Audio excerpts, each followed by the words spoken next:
Bismillahirrahmanirrahim. Assalamualaikum warahmatullahi wabarakatuh. Hai semuanya. Perkenalkan, nama saya Dafa Rifki Maulana. Saya adalah mahasiswa Telkom University, jurusan S1 Sistem Informasi.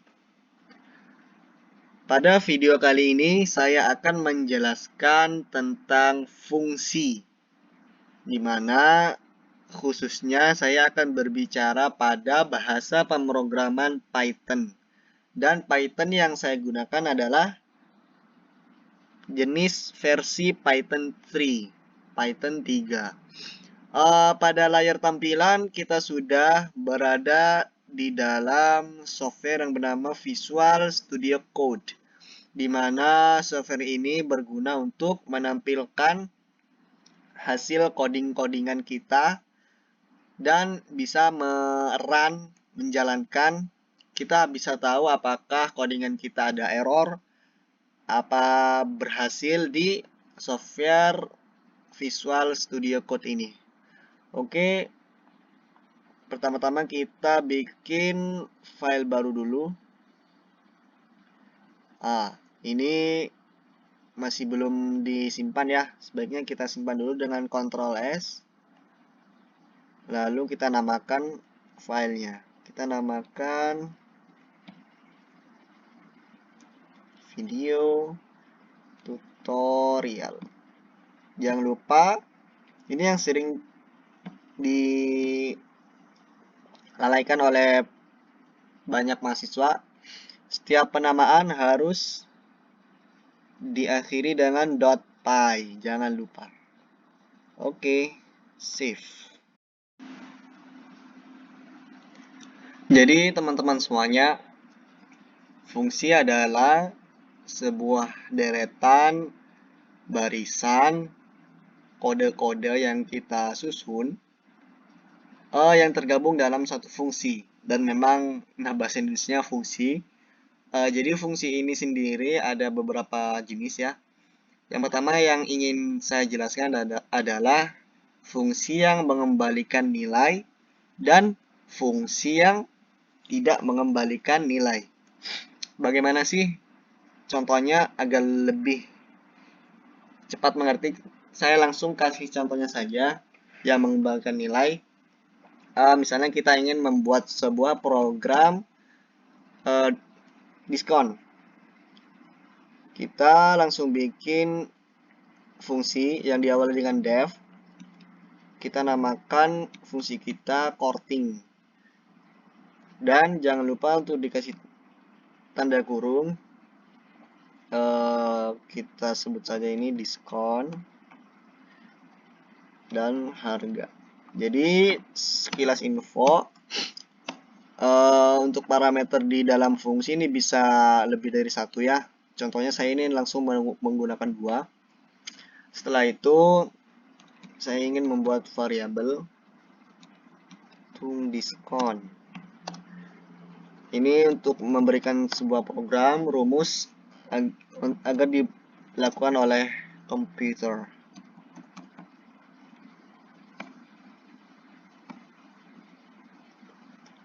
Lalu kita buat variabel lagi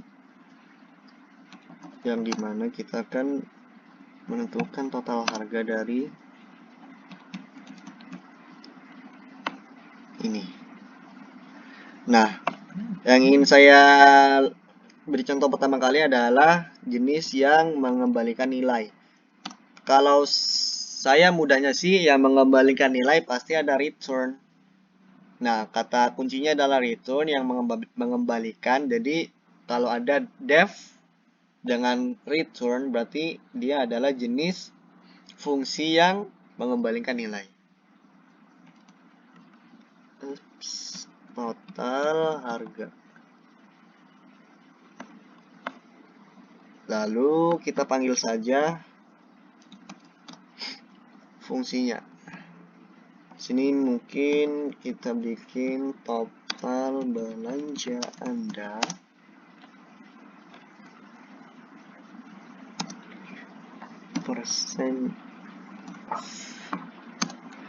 persen F, dan persen yang ada di luar petik ini berguna untuk memanggil formula yang sudah kita bikin ini.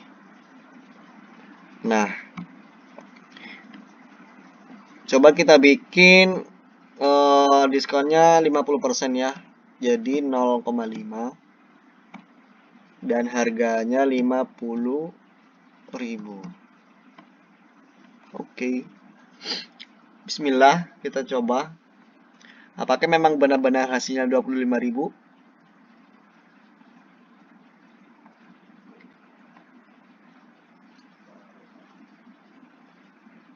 Ya, 25.000. Dan selanjutnya untuk fungsi yang tidak mengembalikan nilai memang sedikit berbeda. Coba kita kopas ininya saja ya, karena memang bagian ini ke atas sama, hanya berbedanya di sini. Print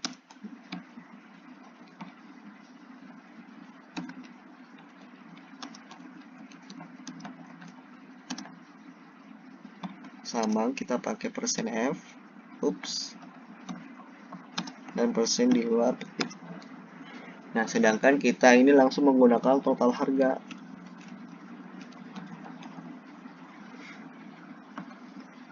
Sedangkan cara memanggilnya adalah kita langsung tulis nama fungsinya dan kita isi nilai yang akan kita isi, yang ingin kita inputkan.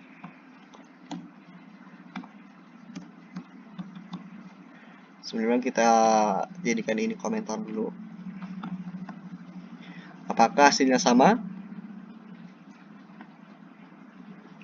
Sama.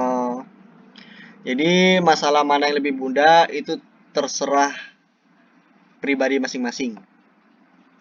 Selanjutnya mungkin kita hapus saja ini. Adalah tentang fungsi variabel lokal dan global. Jadi biar lebih mudah dan lebih mudah dimengerti saja, kita langsung beri contoh. Misalnya saya membuat sebuah variabel. Sorry.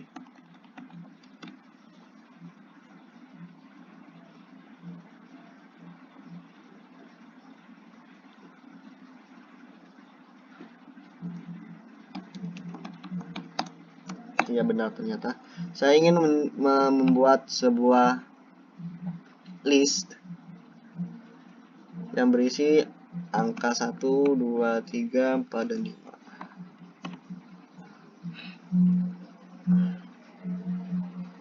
5. Lalu saya akan membuat sebuah fungsi, kita namakan saja lokal.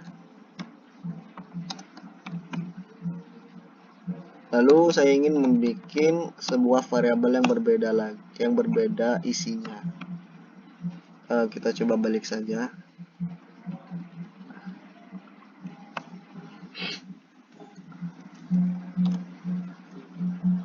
Ini untuk perintah. Contohnya saja angka. Kita pakai persen %s. Kita panggil variabel. Nah, ini komputer bilangan ini kan ada dua kan? Ada yang ini sama yang ini. Nah, kita bisa menentukan program akan mengambil variabel yang mana dengan cara seperti ini.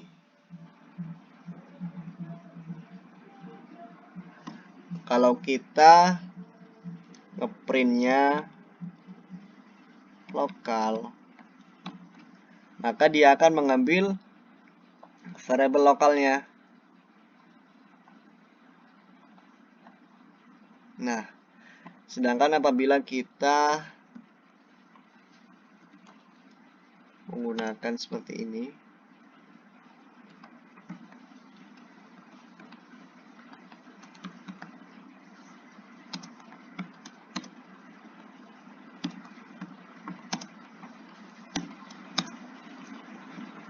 bilangan,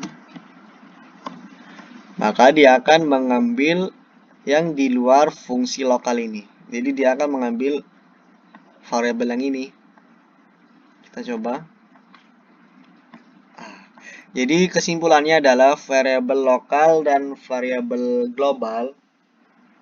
Perbedaannya adalah jika variabel lokal dia ada di dalam sebuah fungsi, sedangkan variabel global dia akan berada di luar fungsi. Nah, jika kita memanggil dua-duanya, maka yang akan tampil duluan adalah variabel lokalnya. Baru program akan mencari variabel di luar lokal. Jadi program akan mencari variabel globalnya. Selanjutnya saya akan menjelaskan tentang fungsi lambda. Saya langsung beri contoh saja di sini.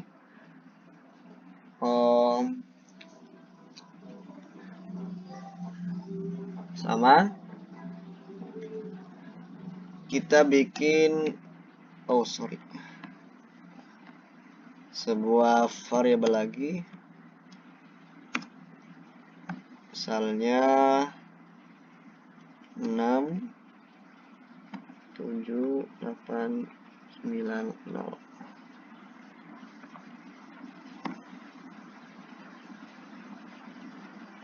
Jadi teman-teman,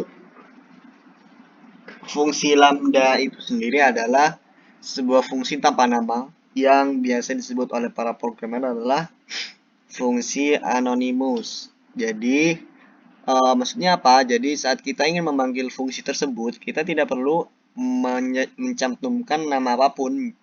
Jadi contohnya seperti ini. Misalnya saya ingin menampilkan hasil kali terhadap dia sendiri di dalam angka ini. Misalnya hasil kali dari 6 kali 6, 7 kali 7, 8 kali 8, dan seterusnya. Misalnya kita bikin lagi sebuah variabel. Di sini ada perintah, ada sebuah kode yang dinamakan map.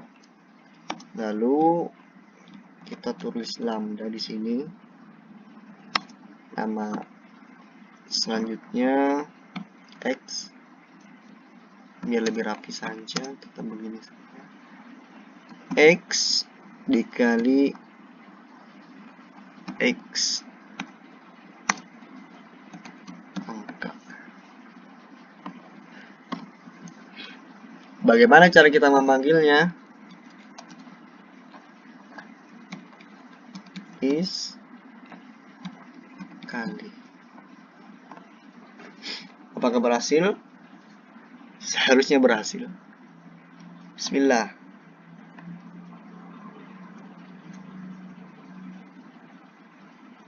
Oke, 6 kali 6, 36, 7 kali 7, 49, dan seterusnya. Mungkin itu saja penjelasan dari saya. Saya mohon maaf apabila ada salah perkataan selama video yang saya buat ini. Semoga bermanfaat. Wassalamualaikum warahmatullahi wabarakatuh.